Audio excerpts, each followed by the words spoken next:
दादा पण तू चुकतोयस इथे. वहिनीला जर पुढे शिकायचंय तर तुला काय प्रॉब्लेम आहे? मग पण आता लग्न झालंय, जबाबदाऱ्या वाढल्यात. हा मग लग्न झालंय म्हणून काय तिने तिची स्वप्न सोडून द्यायची? वहिनी तू शिक बिंदास्त, मी आहे तुझ्यासोबत. अच्छा लेट होईल ऑफिसवरून यायला. डोंट वरी वहिनी, फक्त येताना काळजी घ्या. Okay bye.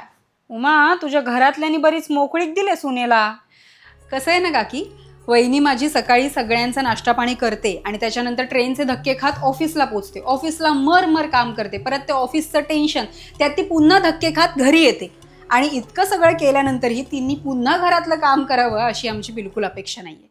कारण काय आहे ना काकी, लग्न करून आम्ही या घरात नोकर नाही आणलाय, या घराची लक्ष्मी आणली आहे. कळलं? ए वहिनी, ही रील. वहिनी काय झालं, कसल्या टेन्शनमध्ये आहेस का तू? ताई, यांच्या जेवणात केस सापडला तर ओरडले मला. दादा पण ना छोट्या छोट्या गोष्टींवरनं चिडचिड करतो.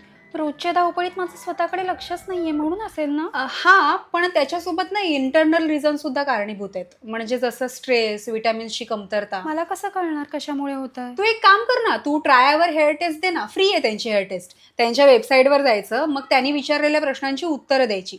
मग तुझं रूट कॉज जाणून घेऊन ते तुझ्यासाठी कस्टमाइज किट पाठवतील. आता मी सुद्धा त्यांची कस्टमाइज किट वापरते ना, गेले 3-4 महिने रेग्युलरली वापरते.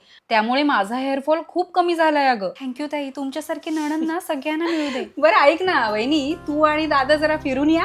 पण का अचानक?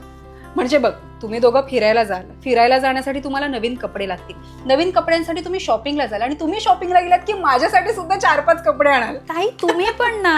बरं चल आपण कॉफी घेऊया.